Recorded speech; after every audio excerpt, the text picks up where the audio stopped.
academic career.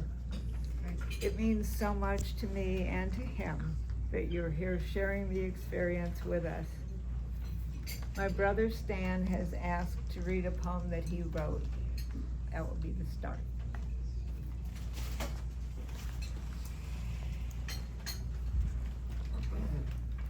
There's props. Oh.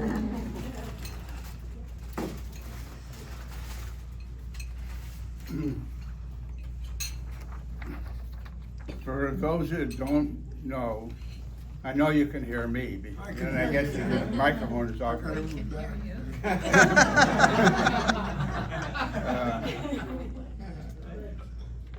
One of my hobbies for the past 50 years is writing poetry, and it started out as only family poetry, and it branched into Judaic and other types of poetry of whatever inspired me. But I want to say the first poem I ever wrote was about 50 years ago, and it was at a birthday party that Sissy arranged for our mother, who was then 70 years old. And it was a room a little bit larger than this, and she had a head table, and at that head table she had our mother and her and each person that was in the room come up, and Sissy wrote a verse for each one, and you know, everybody had the chance to get to know people and to appreciate our mother at 70 years old. It's the first time I ever wrote a poem. I never thought of writing a poem. But after that event, I said I have to write a poem for Sissy. And that was the first poem I wrote 50 years ago after this particular event. And this is then the last poem up until the next one I write. And this one is for another really great event, and we're so fortunate, blessed to have David in our family now, and everything that he does and represents, and now he's entering a new phase of retirement that I've been in for some time, so I know something about it. David Drew is married to my sister Sissy, and her knight in shining armor is he. In Lower West Hills, they have a lovely home, and for his retirement, I offer this poem. South Glen Falls was David's hometown, and then across the Hudson for his cap and gown. On to Syracuse for his bachelor's degree, and Harvard University to attain a PhD. He came to Santa Monica to work for Rand. Software development wasn't what he planned. Technology education became his endeavor, and Claremont University then and forever. In his chosen field, he has accomplished much and influenced many with his personal touch. For us, his family, he has shown the way by being here with love, come what may. We have more in common, now I know, or we know, though I grew up in the sun, he in the snow. We both analyzed traffic in our youth, in the days before computers, and that's the truth. Computer program offered us careers. I developed software for 50 years. Now he tells me the data science is the rage, and AI companions for any age. So David, as you enter our retired state, you'll have even more time with your mate.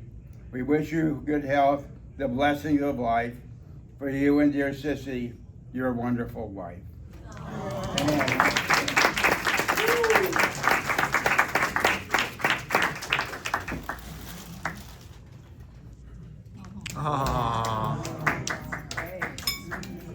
Thank you. Beautiful.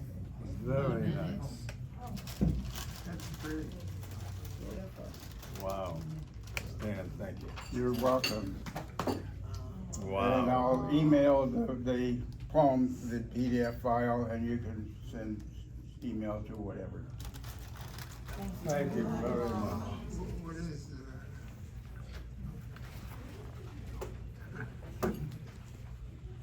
We're not always aware of it, but we all leave an imprint on those whose lives we touch.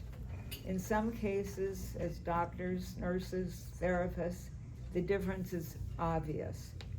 As those who speak out at Al-Anon meetings or inspire their employees, filmmakers, songwriters, parents, and grandparents, we make an impact on the people we encounter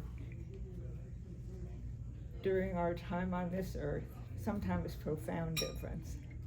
But rarely is there an opportunity like this one to hear, directly from those who have quite literally had their lives changed. David originally moved to California to work at Rand Corporation as a researcher. When he left Rand, it was to join the faculty at Claremont Graduate University at a sizable decrease in salary. That choice he made was the start of a career of almost 5 decades, mentoring his students who were able to afford the best education and fighting for the rights of minorities, women, and the impoverished, so that they would have access to that kind of education, something he continues to do even now that he is retired as a consultant for college consortiums. During celebrations in March, the faculty made their comments to him at an afternoon meeting. The evening event, which was attended by about 175 colleagues, students, and family, gave many a chance to voice their praise publicly.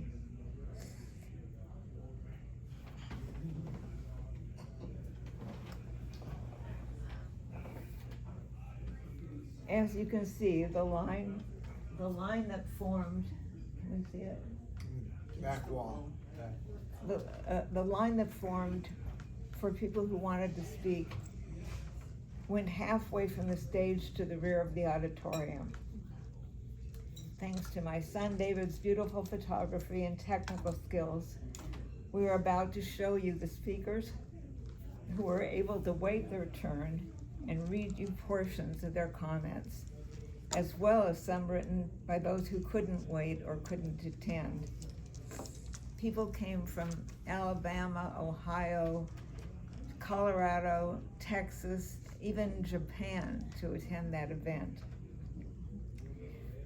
My husband, David, will give you a little background information about each of the students, and I will read a very abbreviated version of their talks. Warning, grab a Kleenex and a box of them for me.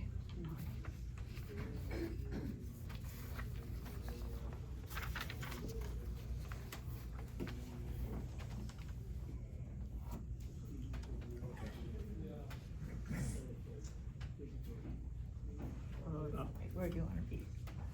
I'll be right over here, and this is where I'm going to say a few things. I'm just going to say a few words at the beginning. For me, this is a wonderful event, and I want to begin by thanking Sissy. Sissy wanted to do something for my retirement, and that converged with a problem we had with technology. We often have problems with technology. There had been some people, including especially people in this room, who had wanted to attend the event at Claremont but couldn't for one reason or another. And I had said to each person, "Don't worry, they're filming it. I'll give you a link to the video. You can watch the whole thing." Right. Then something went wrong with the video. I've consulted with 3 technical experts so far, and now I have been told about a 4th. I don't know if it can be fixed. So we put together the idea of a retirement party and wanting to provide for our friends some idea of what it was like that evening in Claremont. And as Sissy mentioned, this all was made possible because I hadn't realized it at the time, but David Wechter was taking pictures of everything. And so we've built the presentations around the pictures.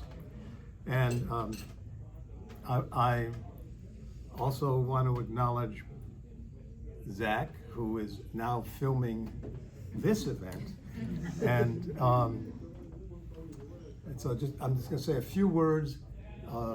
I had given a speech to begin the March event, and I'm not going to repeat the whole speech, but I am at some point soon going to finish editing it, and if anybody's interested, it'll be available. But I thought I'd tell you a couple of the things that I said very briefly, just sort of an outline of what it was I said. I worked happily at Claremont for 47 years. It's a long time. And I began by remembering that at the time the dean called to offer me the job in 1978, my daughter Rebecca, who's sitting right back there, was less than 1 week old, and I was holding her. And I'm talking to the dean, and he's telling me about the job, and I'm saying, I'm having a hard time taking notes when I explain why. He really enjoyed the situation. It all worked out fine, and I worked there happily ever since. And in the speech, I really addressed three main themes. One, the Claremont Graduate University is a wonderful place to work. The scholarship and research done there is world class. One little indicator, when we went from 1999 to 2000, the Wall Street Journal asked 6 great thinkers from around the world to comment on what the next century might bring. 2 of the 6 were from the Claremont Graduate University, Peter Drucker and Mihaly Csikszentmihalyi, a psychologist. It also is a place that is dedicated to its students. And the norms and expectations are that you really will work with and mentor students. So that was, and I said some more about CGU. Then I talked a little bit about how I teach. And I've had some success teaching statistics, and I talked about the different strategies that I used. And for now, I'll just mention the 3 key strategies, which are: 1, you have to take time to help people get all over their own false idea that they can't do math, they can't do statistics, they can't do things quantitative. And I have a whole set of techniques that I use. But a lot of it is just getting people to feel less anxious and to feel better about what they can do in statistics. The second strategy is I try to get to know every student so that when they ask a question, I can give an answer that relates to what it is they're interested in. If someone who's a nurse asks me a question, I'll give a nursing example, even if it's about what is a correlation. If somebody was a basketball player asks a question, I'll give a basketball example, and so forth. And the third component is, it would be a false promise if I made the students feel better, get over their anxiety, have great self-confidence, but they didn't master the material. The whole point of the game is for them to learn the material. So I test a lot. And sometimes PhD students are kind of taken aback. You're going to give me a final exam? I say, yes, also a midterm, also quizzes. But I want to know that they know it.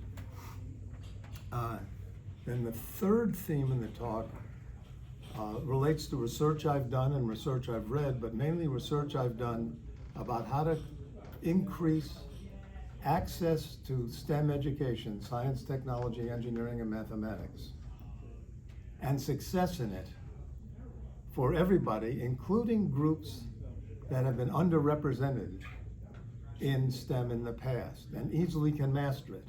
So including women.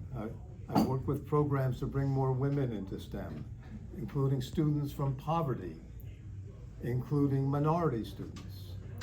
And I was mentioning earlier that for years I have worked with a group of universities in Louisiana and a group of universities in Texas. And since I love statistics, I've got all these charts showing the amazing success.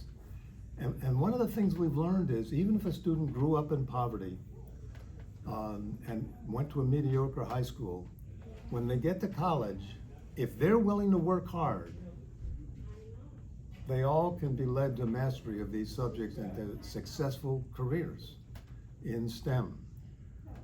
That was the speech I gave, and then that was my last speech ever at Claremont, sort of my swan song. And I was thinking about the best way to end it. Sissy and I, one of our favorite singers was Bobby Darin. And Bobby Darin would end every show he did with the same song called The Curtain Falls. So what I did is I took a few lines from that song, I changed them a little bit to match the situation. So this is what I said. Now this is an auditorium filled with my colleagues and my former students and current students. And so I closed with these lines, slightly changed from Bobby Darin. Our ideas and theories and debates and laughter will linger long after they tear down these dusty halls. If I had this to do again, if my world were all new again, I would do this with you again. Nothing else would I trade for this. People say I was made for this. And to think, for 47 years, I actually got paid for this.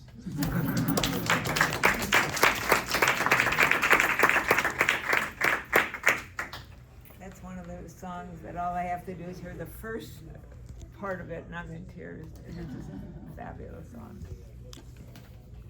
So now you're going to tell them about DeLacy, and I'm going to tell them what they said, what she said. I'm going to briefly tell you about each speaker, and then a few people who sent statements. We don't necessarily have photographs. DeLacy Ganley was a student of mine many years ago. She's now the Dean of the School of Educational Studies. She's a terrific dean. I just was in a Zoom meeting with her today. Among other accomplishments, she's brought in grants to help build programs to help students. And she's brought in about $25 million worth of grants to our relatively small School of Educational Studies. These were some of DeLacy's words. During David's time here, he published a lot, taught a lot, mentored students a lot. He was Dean of the School of Educational Studies for 10 years, and he cultivated an impressive board of visitors for the school. But one of his main impacts that he had on me was that he was a model of what it means to be a good colleague, valuing those we work with, celebrating one another, helping and supporting each other, and not being in competition. It is because of this and so much more, it kills me, that I am pleased to announce by unanimous vote the newest emeritus faculty member of the School of Educational Studies, Dr. David Durrett. Not everyone gets to be emeritus when they leave. So the next speaker is Michelle Bly, who's the current president of the Claremont Graduate University. She's a psychologist who previously had been a dean and the provost, or the chief academic officer of the university. Michelle said, I've had the honor and privilege of working with David for almost 23 years. When I joined the faculty, I was a brand new assistant professor, and I learned from him and looked up to him. CGU would not be the special place it is today if it weren't for David.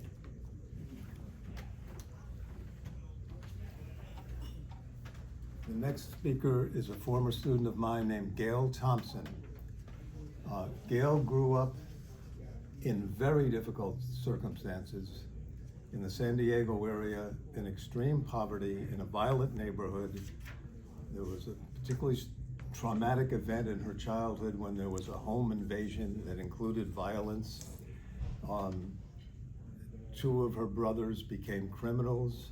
I remember when she was a PhD student, she was experiencing so much stress. She visited a brother of hers who was dying of cancer and was in prison, and in his last days he was still chained to the bed. She went on to get her PhD, become a very successful professor.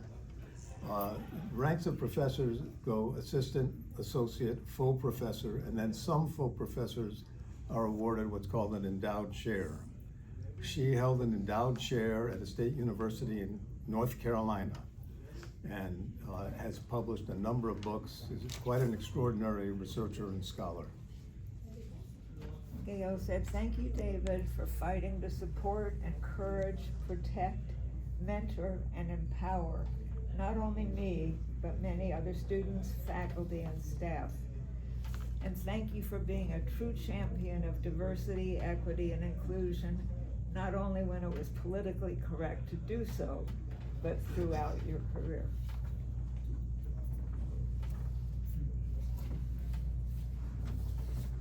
Next is a friend and colleague of mine, Darrell Smith. Darrell retired before I did. We see each other frequently. She is one of the nation's leading authorities on equity, on diversity, equity, and inclusion, and I'm a fan of hers. Darrell said, "I was amazed when I arrived at the School of Education to discover that unlike most schools of education, statistics were not required. But even more amazing was how many students were voluntarily enrolling in the entire sequence. David's gift of inviting our advanced students into a world in which they could master quantitative analysis in ways they never would have imagined, and empowering them to never say never, has been remarkable to observe. He's also been a model in his commitment to the CGU community, helping to solve issues that might arise with his time, care, concern, effort, and reliability. David, you've left a legacy and a model for all gathered, and we congratulate you."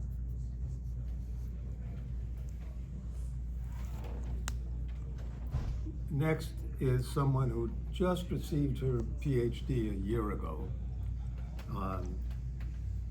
Lavanya Jawaharlal is quite extraordinary. She got a bachelor's degree in engineering at Berkeley, went to work in industry, decided that she didn't really like it and she'd rather be making a contribution in education. She then chose to come to CGU, and just a couple of additional things. Last year, Berkeley gave an award to their outstanding engineering graduate of the past 10 years, and it was Lavanya.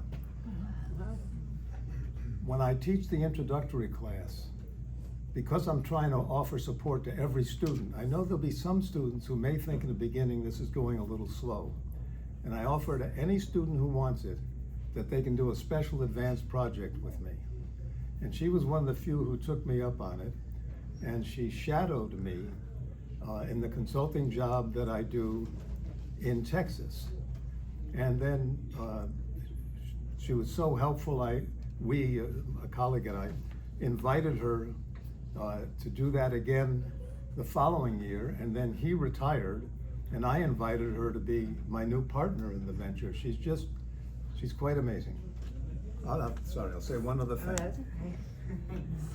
She and her sister decided to open some STEM centers for elementary school children, and the way they got some of the initial funding was that they successfully went on the Shark Tank.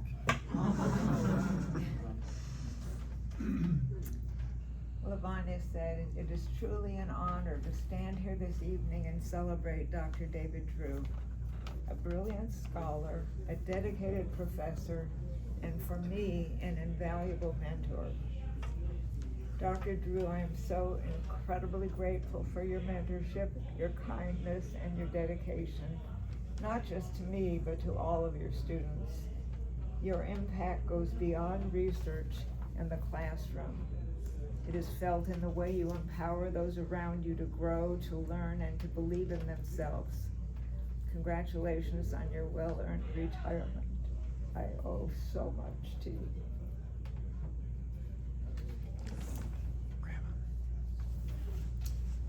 The next person is a very unusual student. Really unique, a unicorn, if you will. This is Scott Oakey. Scott Oakey was one of the founders of Microsoft. When he met Bill Gates, Microsoft was within the United States only. And he said to Bill Gates, I can launch and establish your international programs. And Gates said, great.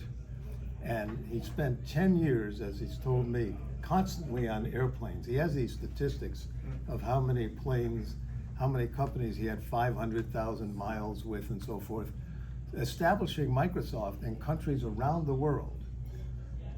After 10 years, he was 45 years old. Everything was thriving, and he retired. And he has been busy ever since in retirement, and he and his wife have a philanthropy. He wrote a book about how to improve education, and he's very committed. He's from the state of Washington, where Microsoft is. He knows everybody in Washington. He's very committed to improving education there. He's been on the board of the University of Washington. And he was disappointed that people just didn't pick up his book and implement change. So this is a guy who does everything thoroughly.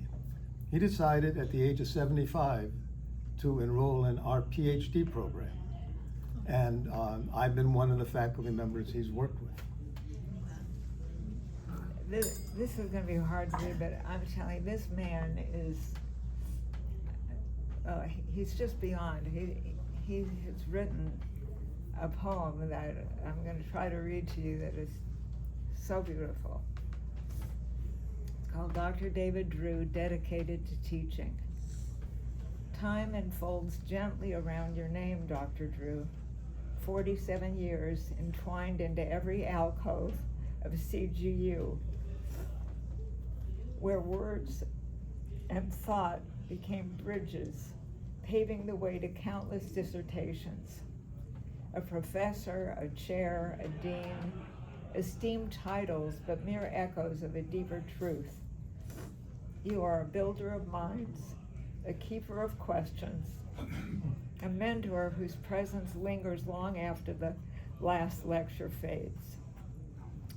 I count myself among the fortunate to sit at your table in this season of transition, to gather wisdom that illuminates the corridors of my own unfolding work. To call you professor is an honor. To call you a guide is a gift. How fitting that as CGU marks its 100th year, you close your luminous 47th chapter. Retirement is not an ending, but an opening. The arc of your influence stretching far beyond the classroom, far beyond the years. So today, with admiration and gratitude, we celebrate the scholar, the mentor, the friend. May your next season be as rich as the one you've given us, and may you always know your work lives on in those whose lives you have touched. Wow.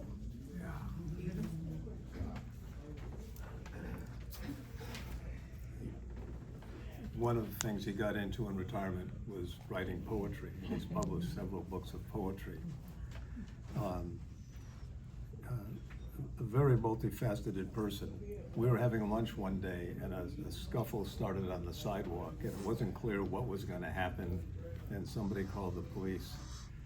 And he said, well, if it gets any worse, he said, I'll step in. You know, I'm a black belt in karate. Whatever he does does it well. This is Libby Curiel. She has The arc of her life has been very impressive also. She's committed to community college education. She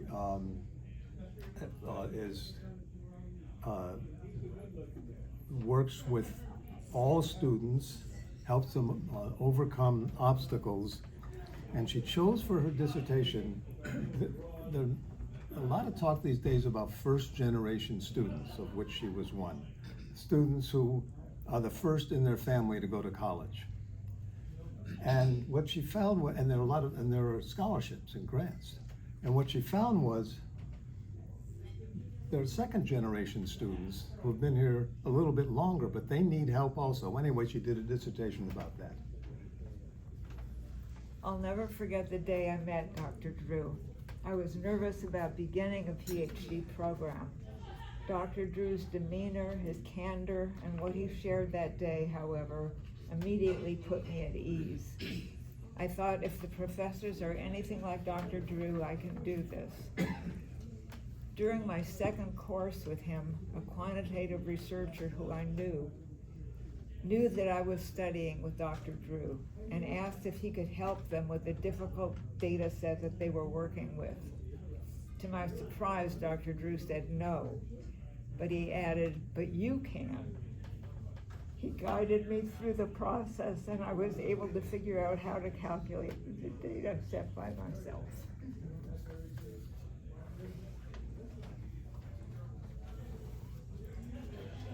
This is Nancy Butler Wolf. She has taught mathematics at every level and every kind of school. When she first became a student of mine, she was teaching in a continuation school. And I remember she mentioned to me that 7 of the students in her class were wearing ankle bracelets. She taught private, public, university, K through 12. She's written an excellent book about teaching math in middle school, and I'm a big fan of hers. Nancy said, as a dissertation advisor, he is a master at his craft. He walks his students through the process with a calm, steady mentorship, making it manageable and even enjoyable. I'm constantly awed by his experience, his intelligence, and his humility. Unlike many who are impressed by their own degrees and titles, I've been with him on numerous occasions when a stranger would ask him what he does, and he would simply say, "I am a teacher." I have learned from him about statistics and research, academia, and great teaching. I continue to learn from him about leadership and kindness and lifelong learning. And appropriately, considering the room we're in, she added this quote from John Wooden: "A good coach can change a game. A great coach can change a life." My brother's a big fan of John Wooden. Elaine Doherty had a first career as a fitness expert and a trainer of fitness consultants, and now has a PhD and combines health and education in her teaching. She's on the faculty of Cal Poly Pomona. David, you have touched so many lives. You have instilled a belief in your students that they really could master statistics, do research, and flourish in their careers. What you have given your students over the years is immeasurable.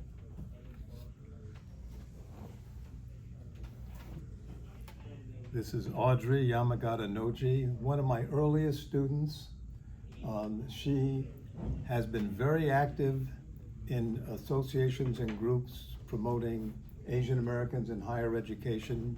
She was a longtime vice president of Mount San Antonio College and simultaneously longtime chair of the school board in Santa Ana, California.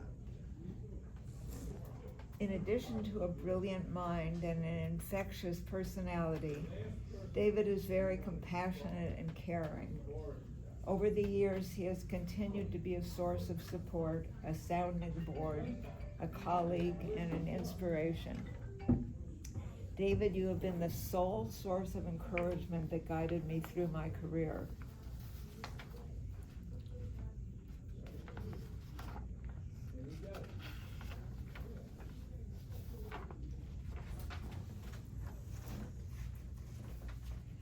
These are 6 students from the last class I taught. And they're carrying a photo. It was an online class, and there was a photo taken of the last class session.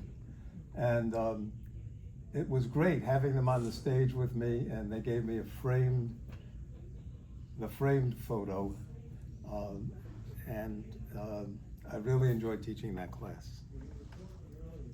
With much humility, we stand here in front of you.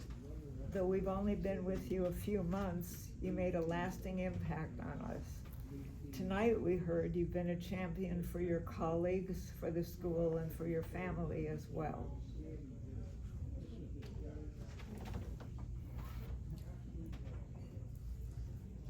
This is one of my very first students. He first came to observe me in a class when he was choosing a graduate school, when I was teaching my first year at CGU. This is Danny Solorzano. He's become perhaps the best known scholar about Latinos in higher education. He's won all kinds of recognition and awards, and he's a terrific guy. Danny said, in March of 1979, I was trying to make a decision about graduate school. I'd been to Stanford and met with my advisor. It didn't work out well. I went to UCLA and met with my advisor. That didn't work out well. Then I walked into a class you were teaching on educational policy. I watched you engage with your students and with me. I felt I was part of that space. Within an hour, I made my decision. I was coming to Claremont, and it was because of you. I learned so much from you and still do. I still have my handwritten notes from those quant classes. I've been teaching now for over 50 years, 35 at UCLA, and you're still there in my classes. I still reference you, I still write about you, I still toss out stories about you. You've been a really important part of my life, and I want to thank you for that.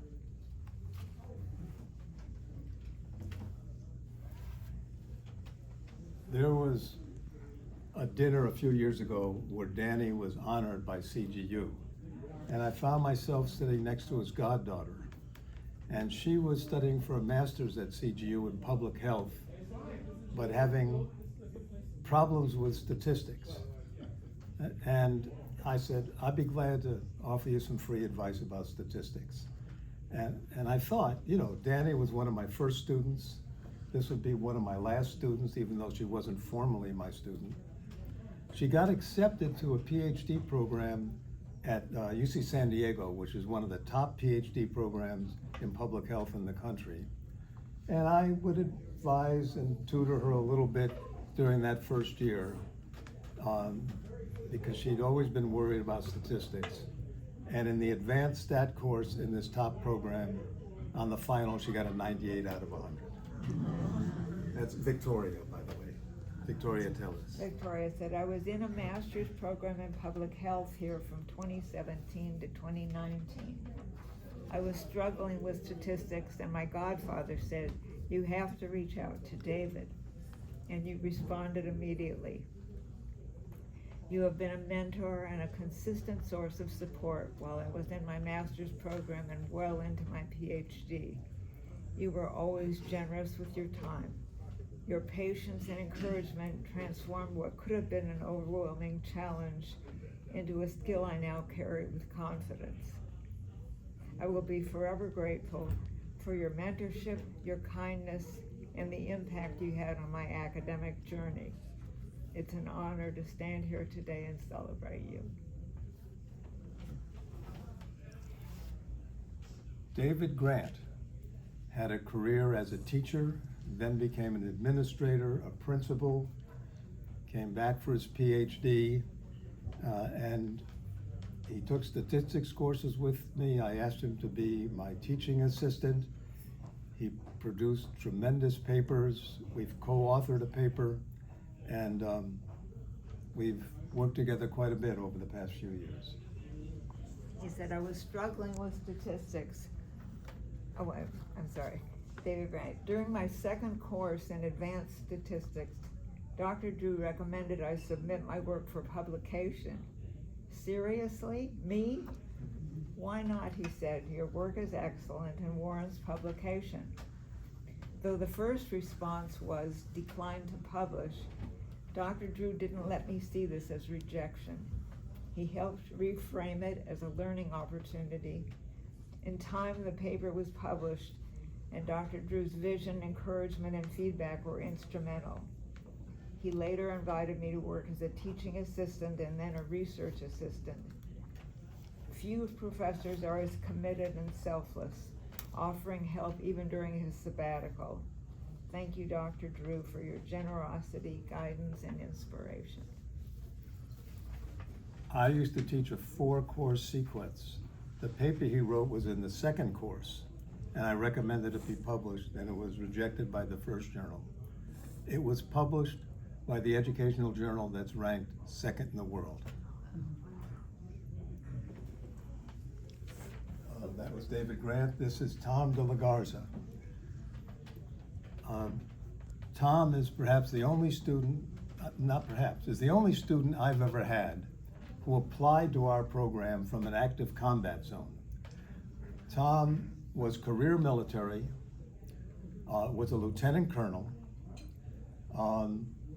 During the time he was in our PhD program, while he was taking a break for part of that time from the military leave,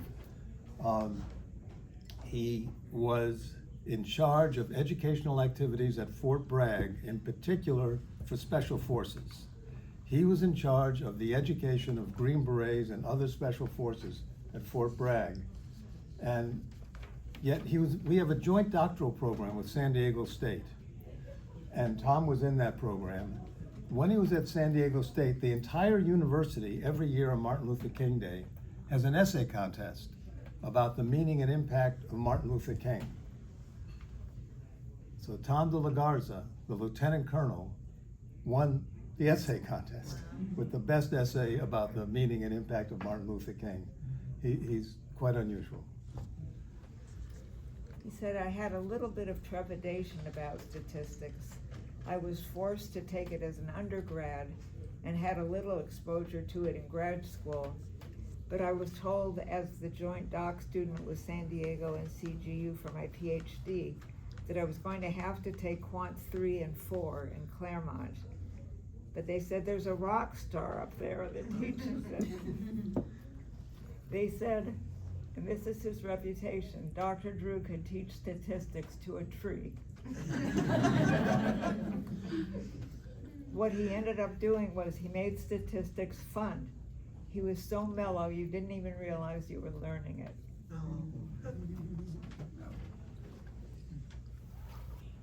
This is Beth Higbee. I'm not sure if in my introduction I'll overlap with some of what you're going to say, but she entered the program, did very well, and then took a very demanding job and dropped out for 4 or 5 years. And she came to see me and said she'd like to finish, but she had to do yet to do a dissertation. She didn't know if she would have the skill to do it. And I said, I'm sure you can do it. I knew her work very well. And she not only completed her PhD, did the dissertation, completed her PhD, but it won the award at CGU in education for the best dissertation of the year. When it came to planning for my dissertation, I realized that because my topic was so heavily focused on the use of data, I needed to ask Dr. Drew to chair my committee. I waited outside his office to ask him, and he ushered me in, smiling and calm. He agreed to be my chair, said he wanted to talk to me about my ideas, but first, I should look behind me at the bookshelf of bound black volumes that ran across the entire length of the room. He said those are all completed dissertations from students I've worked with over the years. And that's not even all of them. Just like those students, you will finish too. What Dr. Drew meant to me and still means to me is a steady and wise professor, a friend of good humor, a colleague generous in spirit, and a scholar of tremendous skill and ability.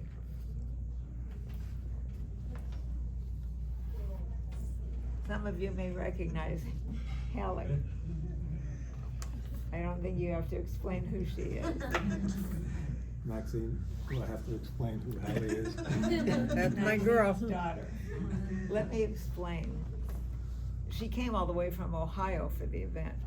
She calls David her father-in-law, and she still calls me her mother-in-law too. This event was not open to speeches by family. You notice I didn't get up there, nobody did, but that didn't stop Hallie. Those of you who know her won't be surprised that she just got up and emotionally spoke of her great love and admiration for David. So I wanted you to see it. And then we have some pictures of family, but, okay. This is from left to right. Most of you know who most of these people are. That's my son-in-law, Rusty. And then his daughter, Megan, my granddaughter, Megan. And then my daughter, Kristen, who's married to Rusty. And on the far right, but not politically, is my daughter, Rebecca, who's sitting in the back of the room.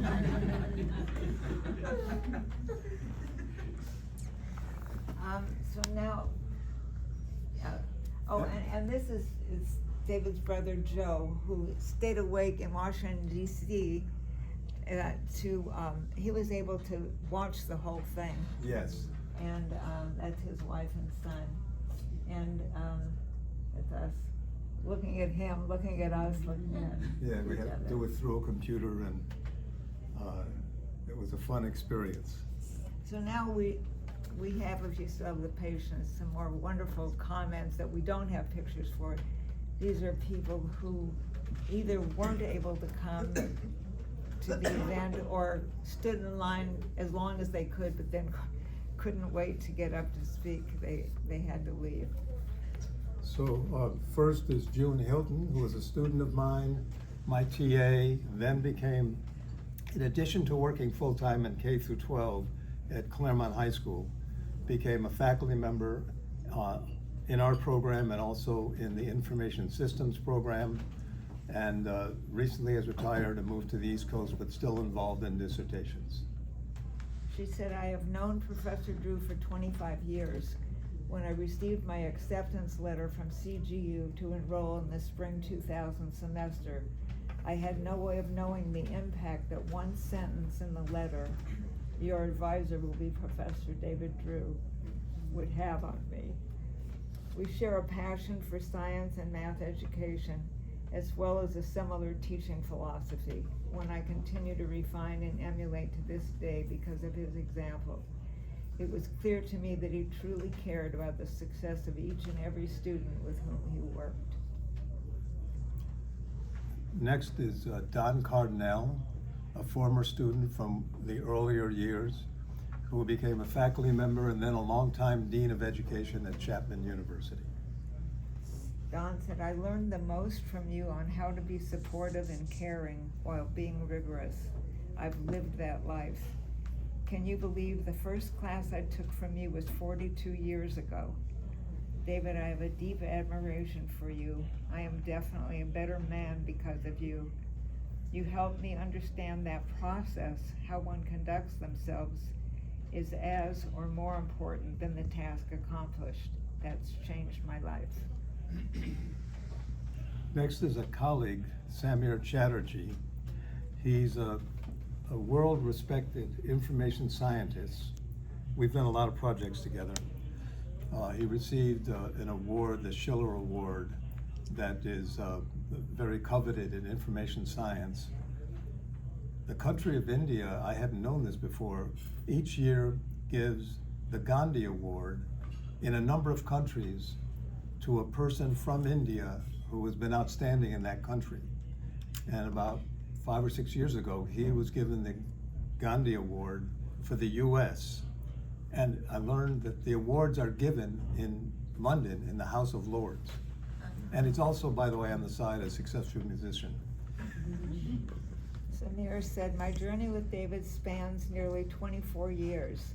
Through it all, the great times at CGU and the tumultuous ones, David has always been a steadying force, a calm and wise presence, guiding us all with his measured insights and deep intellect. His legacy at CGU is profound, and his absence will be deeply felt. David, CGU will miss you, I will miss you, but your wisdom, mentorship, and friendship will always remain a guiding light in my life. Alan Wicker has been retired for a number of years, but was invited to my retirement ceremony because he was the first person I ever met from CGU. I was working at Rand, and he and another faculty member were going around just trying to meet people. We had a great conversation. He invited me out to CGU to give a talk, and one thing led to another, and here we are. And he's a very successful research psychologist. Congratulations on your retirement and on the recent fitting celebration to mark the occasion. I was moved by the outpouring of affection and appreciation from the many students who attended and spoke. It was a powerful testament to your impact as a teacher, mentor, and colleague. You once wrote a memo to the faculty reflecting on the significance of professional robes by professors and judges. The phrases that stood out to me were the enduring value of knowledge and justice and the unity of scholars.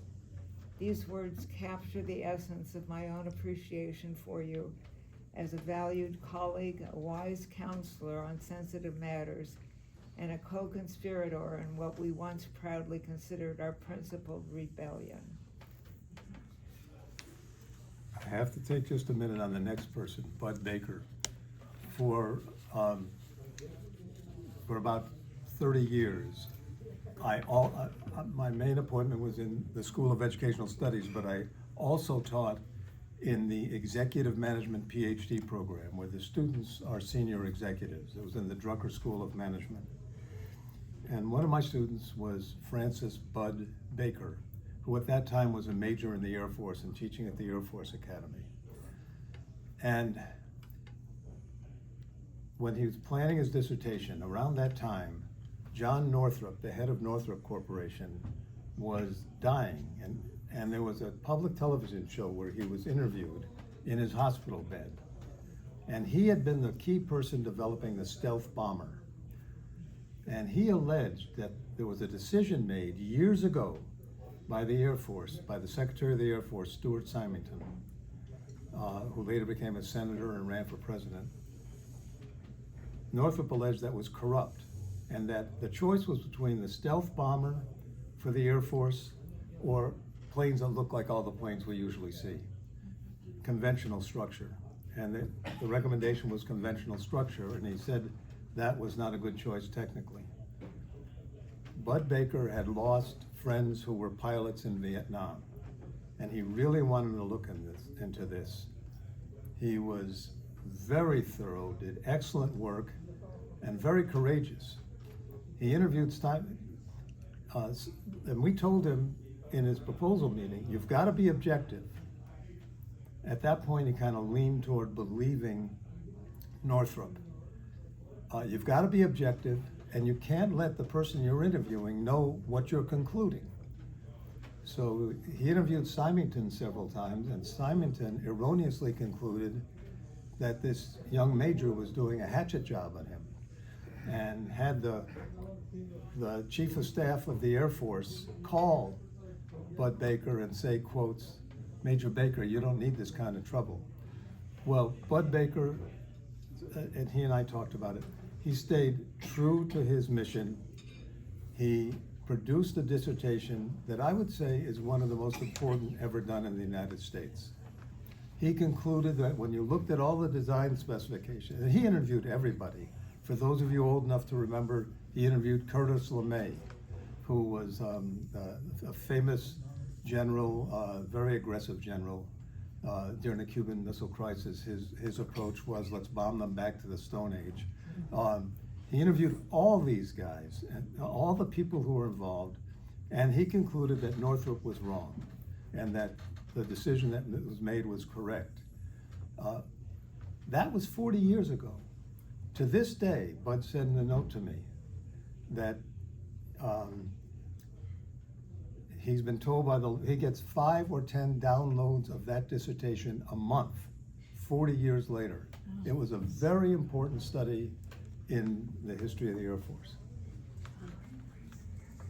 Bud said, though 4 decades plus have passed since we first crossed paths, your influence on my academic journey, and indeed my life, remains as vivid and enduring as ever.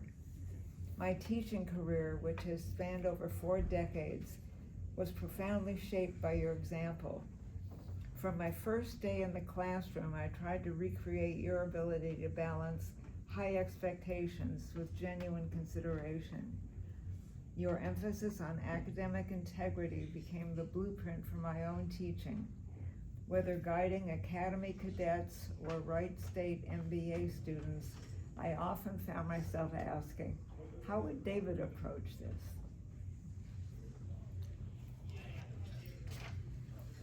Anthony Pena was a student of mine, a recent graduate. You left that window. I'm sorry, I didn't mean to. Linda's the last person I'd want to leave out. So I'll tell you about Linda. The day of the retirement ceremony, the faculty in education met with me and they said they wanted the evening to be mainly about the students. And they kind of verbally said some very nice things in a special meeting. And then a couple of them sent me follow-up notes that we have quotes from. One of them is Linda Perkins, a dear friend and colleague of mine, who is very dedicated to students, also nationally respected. Right now she's president of the History of Higher Education Association. Actually, I think it's the History of Education Association. She has a book that's received rave reviews, which is a study of African American women in higher education. She's terrific. Unfortunately, that isn't the Linda that I have comments from. Well, you put Linda, then later Linda Hoff. Yeah, this is Linda Sachs. Linda Sachs, okay. Well, I'm a big fan of Linda Perkins and of Linda Sachs. Any Lindas. All Lindas. Linda Sachs is a friend and colleague. She is a very successful faculty member at UCLA. We both worked with the late Sandy and Lena Aston. I have from time to time mentored Linda Sachs, and she also was terrific. She says, I first met David 35 years ago when I was a graduate student at UCLA. Early on, I learned that David was generous with his time and wisdom. By 1993, I was grappling with questions in my own research. I called Dave and over the phone received a master class on statistical tolerance. Not only do I still have the detailed notes I took from that phone conversation, but 32 years later, I'm still sharing that document with my graduate students.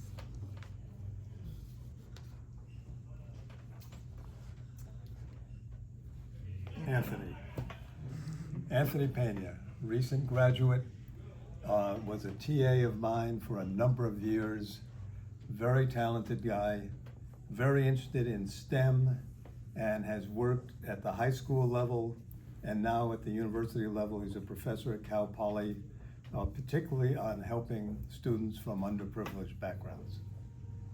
Dr. Drew, thank you. From when I first met you in 2015 to the present, you have always taught me lessons that I cherish. There is a stat in baseball, wins above replacement, WAR, that It is a measure meant to capture the total value of a player. I do not know what the equivalent of WAR is for educators, but it is safe to say you are a Hall of Fame WAR. Next is Larry. My colleague, Louis Bucciarelli, who goes by his middle name of Larry, and I did a number of research projects together in the 2010s, basically, for about 10 years.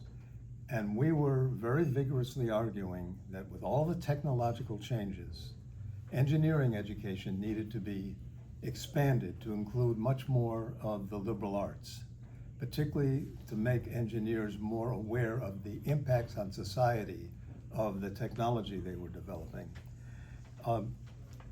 Larry was, he's retired now, but was a senior professor at MIT. He's trained as an aeronautical engineer. He was the head of their program on technology and society, also held a senior position at the Smithsonian Institute, and has published a number of books, most of them focused on engineering education. I met David at a Future of Engineering conference held in Abu Dhabi in 2012. It marked the beginning of a collaboration aimed at infusing the liberal arts throughout courses in undergraduate engineering and researching. Whether such a program, liberal studies in engineering, could be made real. A workshop in DC in 2014 brought together some 60 colleagues, faculty of the humanities, arts, and social sciences and engineering, to argue the possibility. Since then, we have continued working together, researching, writing, and publishing on the subject. It has been the focus and most interesting and rewarding 10 years of my own career. Sue Feldman was a student of mine.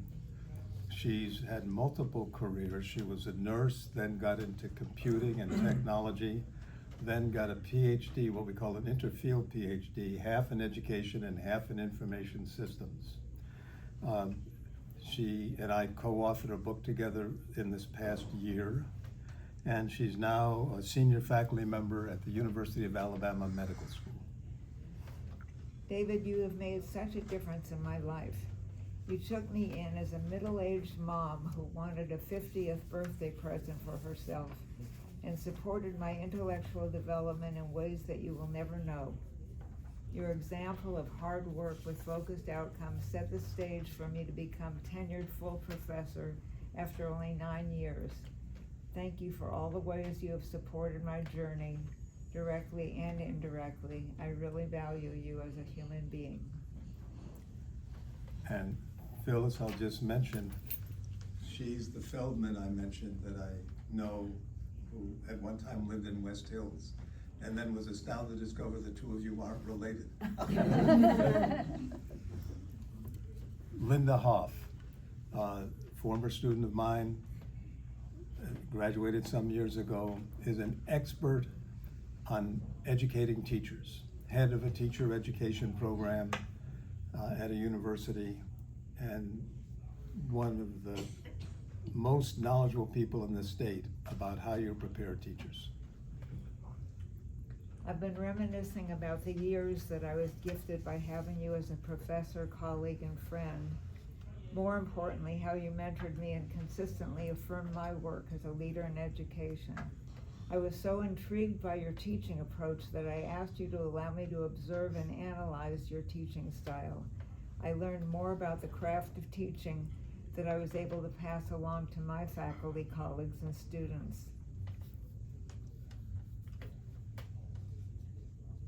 Janice Dietz. Janice was in the executive management PhD program when I met her. She was an executive in business. She later became a professor at the University of Laverne. She remains a good friend. When students undertake further education in midlife, it can be a frightening experience. No matter how successful we've been in our careers, we are out of our depth when faced with the kind of culture that exists at CGU. but you never bought into that culture. You did not see us as a burden, and you never saw our questions as burdensome. I told your dean today that if we died, the CGU School of Educational Studies would get $350,000 in the name of David Drew. Pretty impressive. Susan Moore. Susan is retired, is a respected educator in her own right. For a number of years in Nevada, she worked at the Lieutenant Governor's office in charge of a scholarship program for students. She's a widow. She was married to my good friend and colleague, Richard Moore. Richard and I had many adventures together, including starting a college in Nevada. And when I first was dating Sissy, the first friends I introduced her to were Richard and Susan Moore. Your professional affiliations have enriched the lives of educators nationwide. Your scholarly publications have contributed to the body of knowledge and education with a focus on science, math, and technology. The breadth of these contributions includes those to the neighboring state of Nevada. In 2000, the approval to develop Nevada's first state college was granted. You agreed to serve as the lead academic planner for this new four-year college that was to focus on teacher education, gathering your extensive network of colleagues to help in developing the curriculum. Now, 20 years later, the Nevada State College is thriving and just achieved university status. Leticia Cervantes, recent student of mine, specialized in her dissertation and her current work on how parents can help schools improve the education of children. Because of you, I left CGU with a PhD in hand, a brain full of new ideas, and a heart full of solidarity and hope. I graduated CGU walking a little bit taller, feeling more knowledgeable, surer of myself, and envisioning a brighter tomorrow. Karen Higgins was a student in the Executive Management PhD program. She's quite unusual. Some of you may know about the China Lake Naval Facility. She started to work there as a young person, as a programmer, an old Fortran programmer, like I was. Stan was a Fortran programmer and more.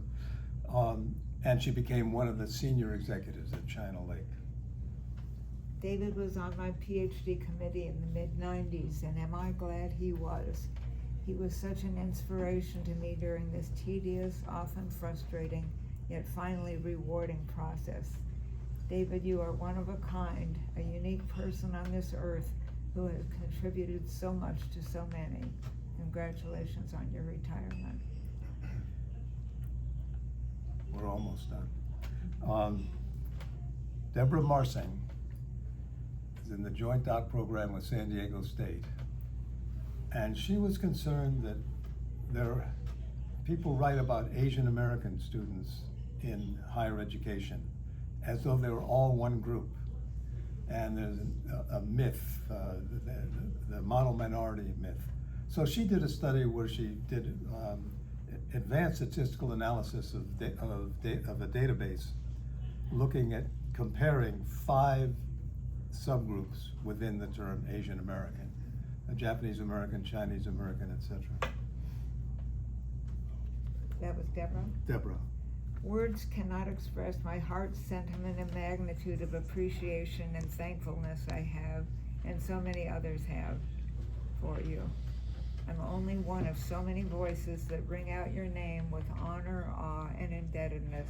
You are truly bigger than life for so many of us.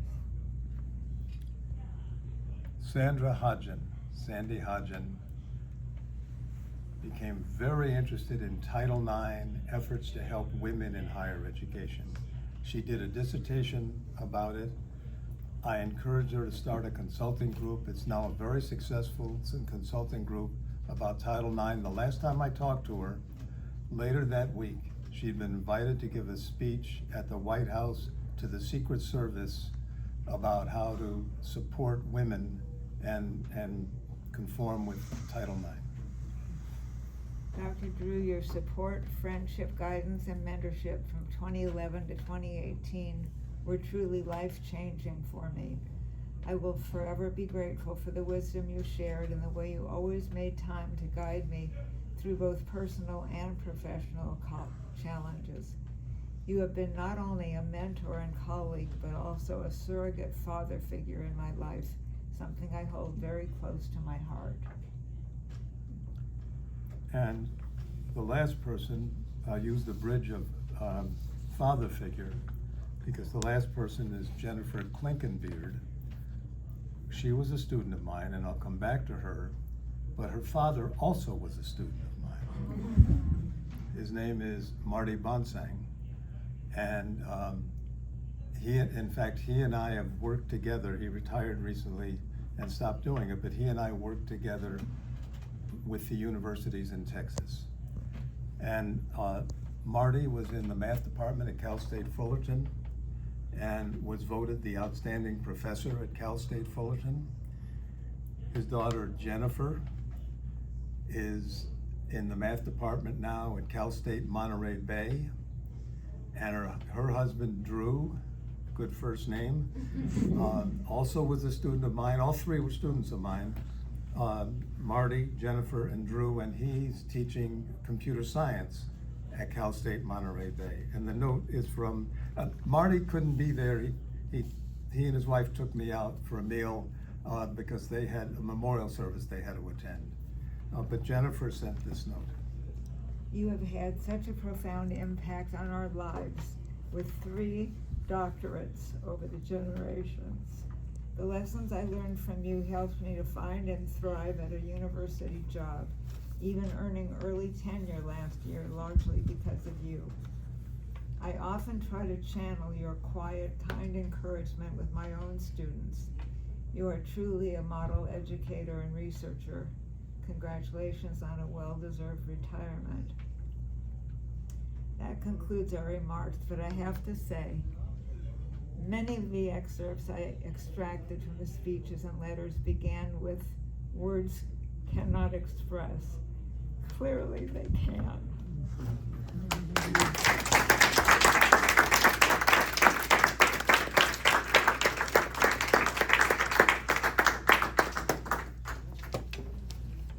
Thank you all for your patience, for being here, for celebrating this wonderful man.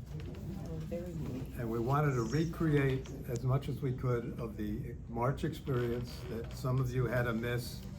And I want to thank, first of all, I want to mention that Benita also is a graduate of the Claremont Graduate University. Oh. And I want to thank Benita and Phyllis particularly for nagging me about where is that video, and this is our best attempt to compensate for that.